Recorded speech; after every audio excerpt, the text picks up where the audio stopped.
Today is day 14, our official day off. We are in Waveland. It's kind of a suburb of Bay St. Louis. Yeah, is where we're at. It's a rainy day, so we decided to take a day off and get an Airbnb. It's been relaxing and enjoyable. So we decided we would use today to answer some questions that people have been commenting over the last number of videos. And the first one people want to know is this like the route we're taking, is it an official route? Maybe Al, you could answer that. It is. So Adventure Cycling is a organization that puts together bike routes, and there's three main ones. The main one is the Trans-America that goes from Oregon to Virginia, which most people take. Diana Frank's son did that last year, did a solo trip by himself, Michael did. And then we're doing the southern tier, which goes from St. Augustine, Florida to San Diego. And then there's a northern one, which I don't know. I'm not sure. Beginning and ending ones of that. So there's basically three of them. And they have apps on our phone. We can show you a little bit later how that works. So yeah, basically we're doing the southern tier through Adventure Cycling. And Diane, they were wondering how we choose where to stay and why.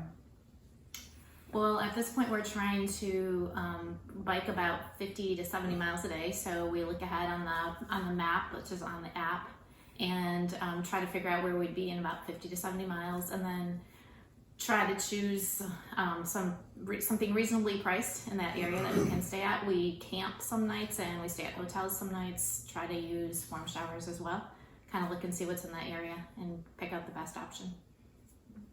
What do we do with our bikes at night, or when we go into stores, etc.? Yeah, we have been almost always at night. We either can see our bikes if we're camping, or if we go into a motel room, we take the bikes with us, or sometimes they'll have a room like that we can put the bikes in, but we do not leave them out where we can't see them. And even if we go into restaurants, we like to put them where we can watch them. So. Okay. Somebody also wondered what tools and repair stuff we take, and maybe with that, explain the flat tires that we've been experiencing. Well, the tools, we don't have a lot. I mean, these bikes typically take Allen wrenches. A lot of the fasteners are that way, so we got a set of Allen wrenches. I have a Leatherman.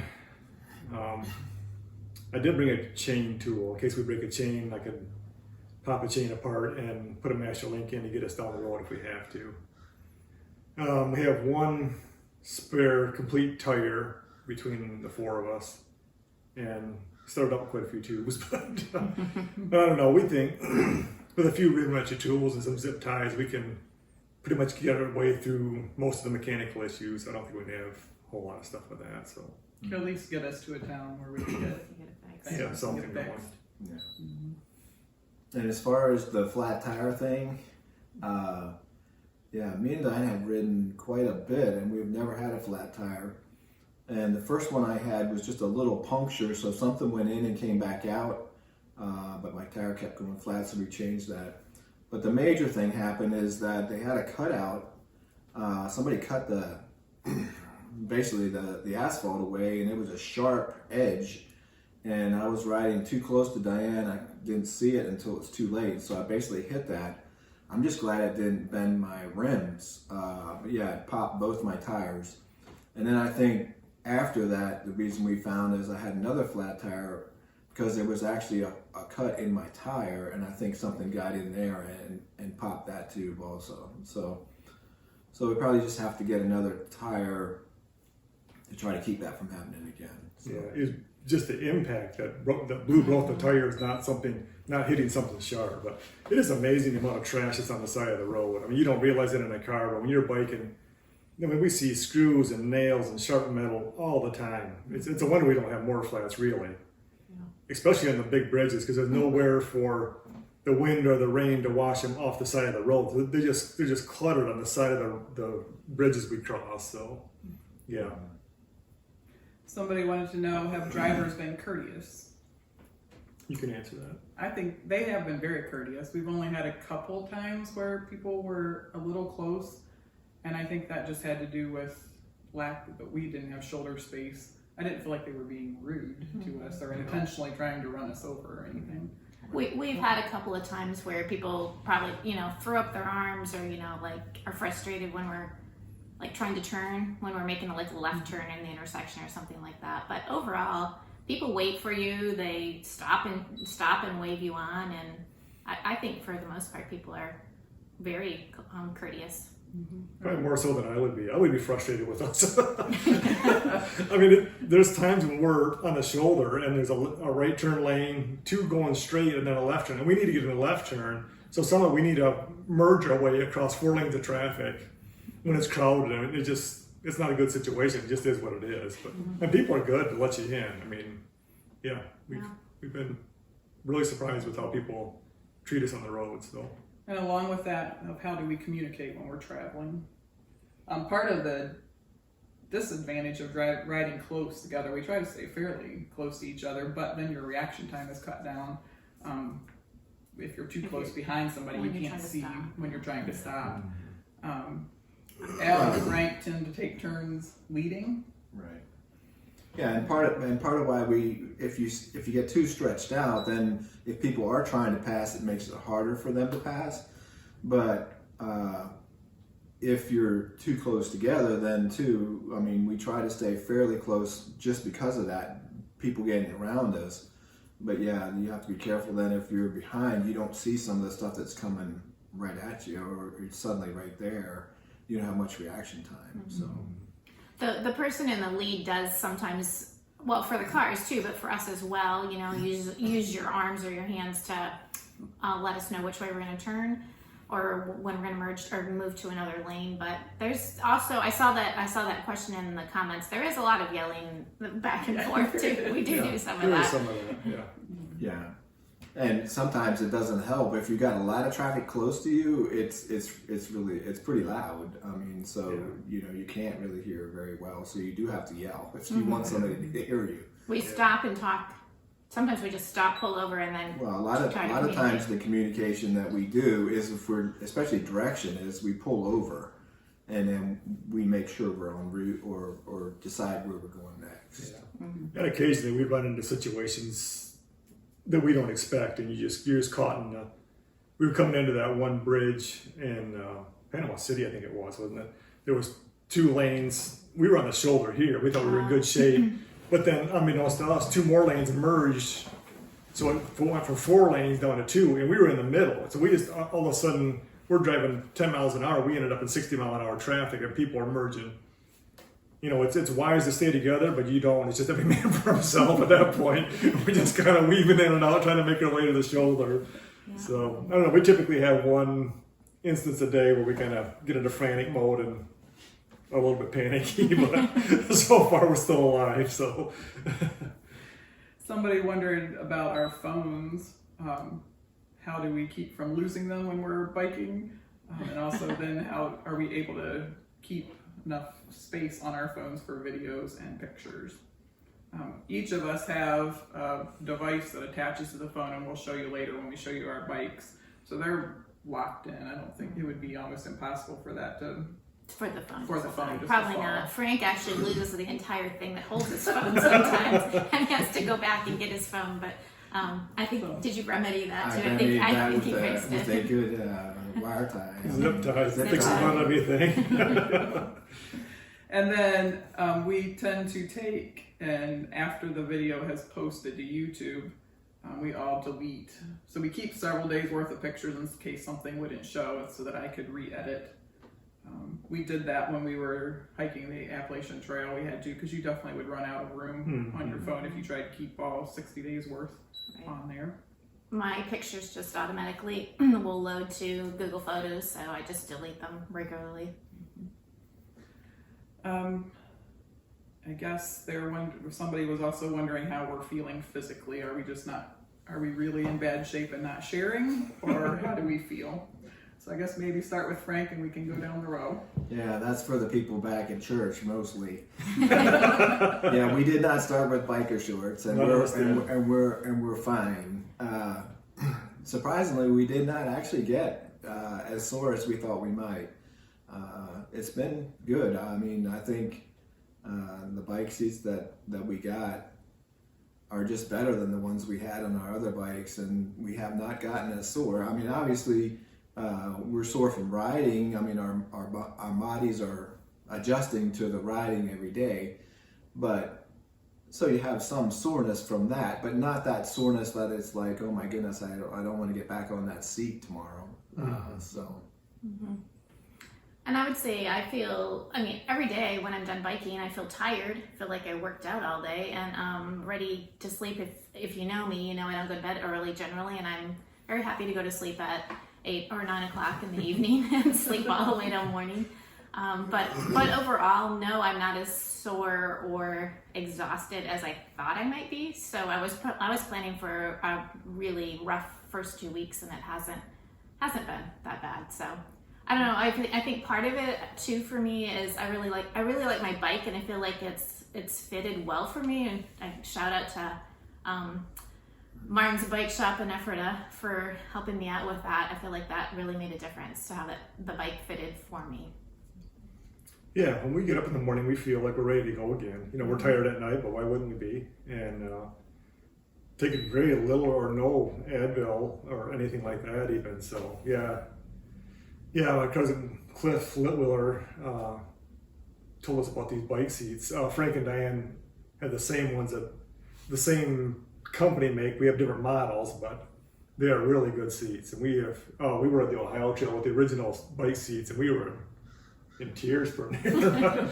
But like we said, we've left our biker shorts at home, and we have no issues really speak of sitting on the seat all day, which has been amazing. So The most that I have, and it's really not that bad, is a little bit of knee pain, but we tried adjusting my seat, and I think today I rode out a couple miles just to kind of try that different height in between rain showers, and I think that will remedy it. I think I just needed a little bit more, or to let my leg lengthen a little bit more when pedaling.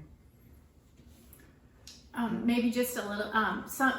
When we read about what to take like on a bike tour like this, we read a couple of times that the padded bike shorts are not really practical when it comes to like not having access to laundry and stuff very often. They don't dry very quickly, so they're just more. It's not like you shouldn't use them. It's just that they're not as practical as maybe just like regular street clothes that we're using.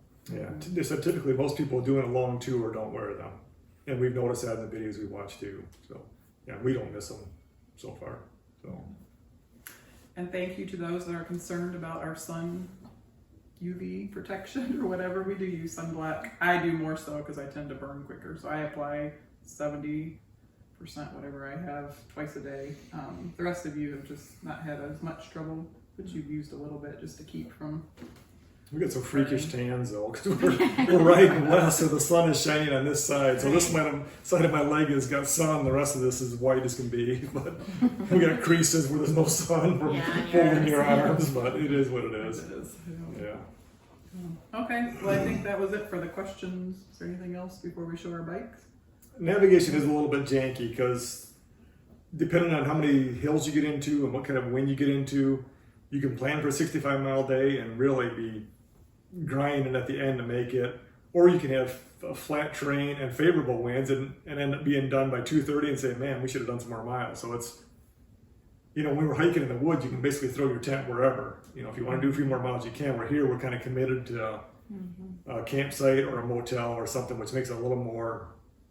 And there are 4 of us. So I think if there was just 1 or 2 of us, it would be a little bit easier to find accommodations possibly. But Mm-hmm. we're making it work so far. Yeah. So So people were kind of wondering why in the world we're sharing hotel rooms. You should know, if some of you do know this, but maybe a lot of you don't, is Al and Diane are brother and sister. And so we are family. We're used to hanging out together and spending holidays together and breathing the same air often. So we're together all day. It's no big deal. yeah. So Yep, we're blessed to be able to count each other as family and friends. no, it's been a fun trip so far. It has. Okay, well, people have been sort of asking about our bikes and some things about them. We didn't really when we started, we didn't explain much about our bikes. We just got on them and took off. So we'll sort of do a little thing. Diane and I's bike are pretty much exactly set up the same, and Al and Sandra's are also. So Mine basically, we have the panniers in the back, and on mine, I also have the tent. I carry the tent, so that's what's in here, everything to do with my tent. And then I have to take that off to take these other ones off.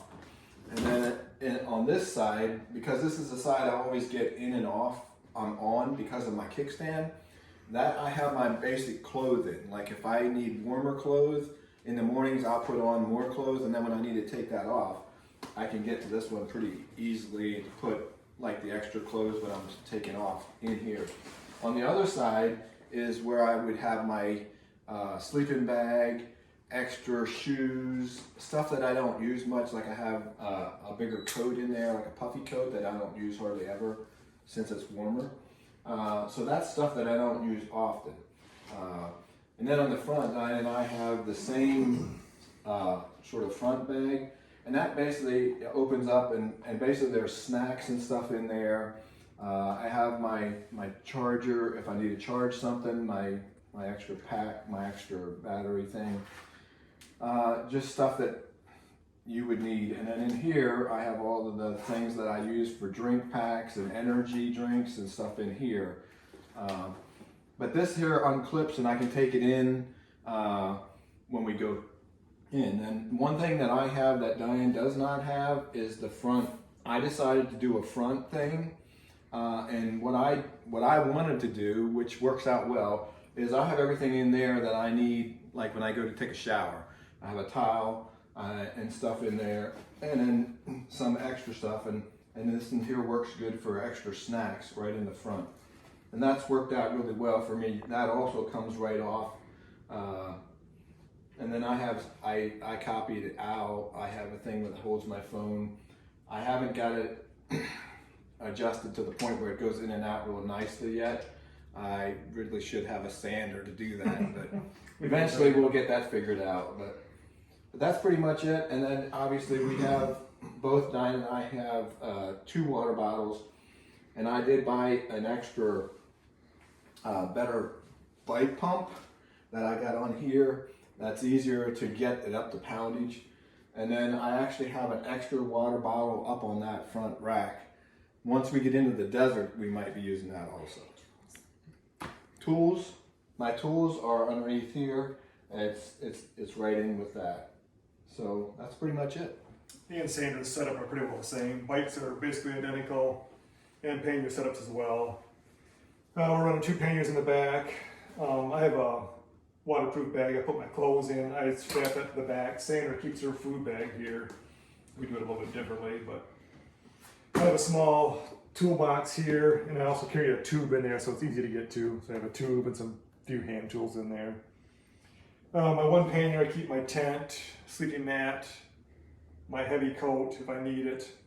And then this side I have my sleeping bag, food, my rain jacket in here, and gloves, a few miscellaneous.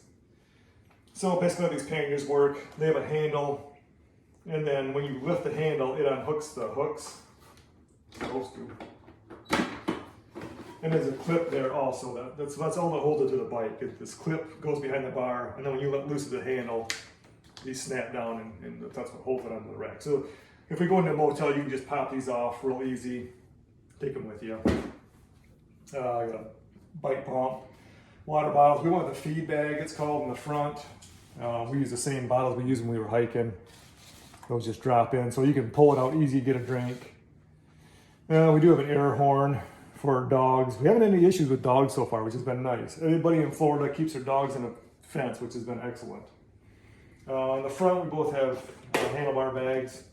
Keep snacks in here. I keep my wallet in here when I'm biking. A few odds and ends. And then here's what I film with. I just took a stem, ordered an extra stem for your handlebars. I had to do some cutting with a grinder when I was at home to make it fit in there. And this is just a selfie stick. I had to take this on the belt sander to make it so it was the right size to drop in there easily. So then it's nice because I can turn the phone on and get the thing going, and I can raise it up, But one issue I got, it gets kind of floppy. I got to kind of hold it when I'm biking. So some of those videos are a little bit jiggly, just the way the road is. So Yeah, so basic setups. Oh, here's the brand of the seed is Surf. I don't know how you pronounce it. FESERFAS. Serpas, I think. Yeah. We have the reactive gel. Frank and Diane have a different model, but they are super comfortable seats if you want a bike seat. One thing that I have a little bit different than the others is my phone holder. I really like this phone holder, so it basically just sits in here. There's a button that when you push your phone in and it holds, there's nowhere, it is sturdy. And so then to get it, you just pop it out. So I really appreciate that. I also appreciate the concern that people had for, or have for my safety. We're working on getting a vest for me. I had chosen a vest that was a build for running and it had like lights built in, and I thought that that would work well. It does not. We try to avoid riding at night, and so during the day the lights don't show up, so that vest was pretty much useless. My pink shirt is high vis, and so when I don't have my black Arc'teryx on in the cold mornings, I'm visible.